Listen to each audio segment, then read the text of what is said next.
ఇవాళ బళ్ళల్లో మధ్యాహ్న భోజనం ముఖ్యమైనది, చదువు మధ్యాహ్నం అయిపోయింది. చదువు ఎవడికి అక్కర్లా. భోజనంలో గుడ్డెట్టారా, గడిది గుడ్డెట్టారా, అన్నం తినేవాడు కోడిగుడు పెట్టడం ఏంటంటే బుద్ధి ఉందా లేదా, చదువుకోమని లేకపోతే వెళ్ళిపోమని చెప్పండి. హాయ్ ఫ్రెండ్స్, ఈరోజు మనము గరికపాటి గారు మధ్యాహ్న భోజనం వ్యాఖ్యల గురించి ఈరోజు చర్చిస్తున్నాం. గరికపాటి నరసింహారావు గారు ఒక ప్రముఖ ప్రవచనకర్తగా లక్షలాది మంది ఫాలోవర్లను సంపాదించుకున్నారు. ఆయన మాటల్లో చమత్కారం ఉంటుంది, జ్ఞానం ఉంటుంది అంటారు. కానీ కొన్నిసార్లు అదే నోటి వెంట వచ్చే వ్యాఖ్యలు సామాజికంగా పెద్ద దుమారాన్ని రేపుతుంటాయి. గతంలో ఆయన మహిళలపై చేసిన వ్యాఖ్యలు ఎంత వైరల్ అయ్యాయో మనకు తెలుసు. తాజాగా ఆయన చేసిన మరో వ్యాఖ్య ఇప్పుడు తీవ్ర చర్చకు దారి తీస్తుంది. పేద పిల్లల మధ్యాహ్న భోజనం పథకం గురించి ఆయన ఏమన్నారంటే, స్కూల్ పిల్లలకు భోజనం పెట్టి పుస్తకాలు ఇచ్చి యూనిఫామ్లు ఇస్తే వాళ్ళు శోభనం పెళ్లి కొడుకుల్లా తయారవుతారో తప్ప చదువు ఏమొస్తుందని గరికపాటి గారు ప్రశ్నించారు. ఇది వినడానికి ఎంత దారుణంగా ఉందో కదా, అంతకంటే దారుణంగా ఉంది. ఈ దేశంలో ప్రభుత్వ పాఠశాలలకు వెళ్ళేది ఎవరు? సమాజంలో అట్టడుగున ఉన్న వర్గాల పిల్లలు, కూలీలు చేసుకునే పిల్లలు, మొదటి తరం విద్యార్థులు. వారి కోసం ప్రభుత్వం ఖర్చు పెడుతున్నది కేవలం ఒక్కో విద్యార్థిపై 5 రూపాయలు మాత్రమే. ఆ 5 రూపాయల భోజనం మీద కూడా ఇంత చిన్న చూపు ఎందుకు? చదువుకుంటే చదువుకున్నామనండి, లేకుంటే మానేయమనండి అనే ధోరణి వెనుక ఉన్న ఉద్దేశం ఏంటి? ఇది పేదరికం పట్ల ఉన్న అగౌరవమా, లేక రాజ్యాంగం పట్ల అవగాహన లేకపోవడమా? భోజనానికి చదువుకు సంబంధం లేదని భావిస్తున్నారేమో. సరైన న్యూట్రిషన్, సరైన పోషకాలు అందుతనే కదా మెదడు చురుగ్గా పనిచేస్తుంది. ఆకలితో ఉన్న పిల్లాడు ఏం నేర్చుకోలేడు. కేవలం భారతదేశంలో మాత్రమే కాదు, ప్రపంచంలోనే అత్యంత ధనిక దేశమైన అమెరికాలో 2 కోట్ల మందికి భోజనం పెడుతున్నారు. జపాన్లో దాదాపు 1 కోటి మందికి, దక్షిణ కొరియాలో 60 లక్షల మందికి, ఇంగ్లాండ్లో 20 లక్షల మందికి ఈ పథకాలు ఉన్నాయి.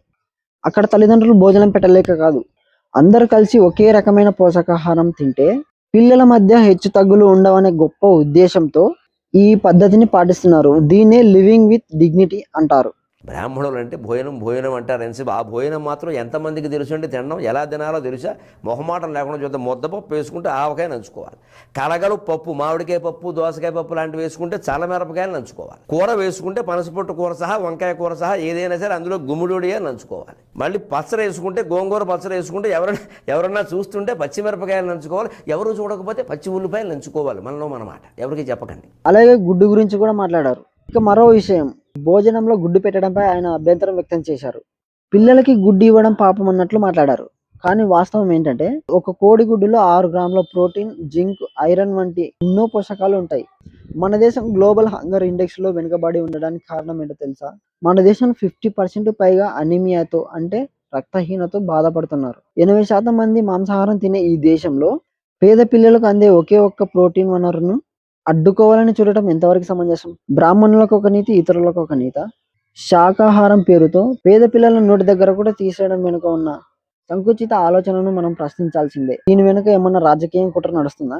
పేద పిల్లలు చదువుకుంటే తమకు చౌకగా శ్రమ దొరకదని, వారు జీవితాంతం కూలీలుగానే ఉండాలని కోరుకునే వర్గాల ప్రతినిధిగా ఆయన మాట్లాడుతున్నారా?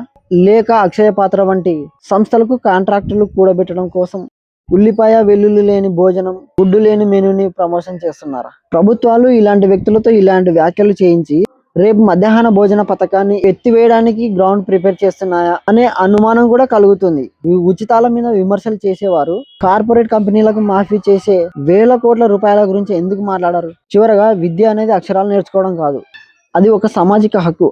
ఆకలిని జయించినప్పుడే అక్షరం గెలుస్తుంది. మేధావులమని చెప్పుకునే వారు ఇలాంటి అశాస్త్రీయ వ్యాఖ్యలతో పేదవారి పొట్ట కొట్టడం ఆపాలి. మీరేమనుకుంటున్నారు? గరికపాటి గారి వ్యాఖ్యలు సమర్థనీయమేనా? కామెంట్ సెక్షన్ లో చెప్పండి.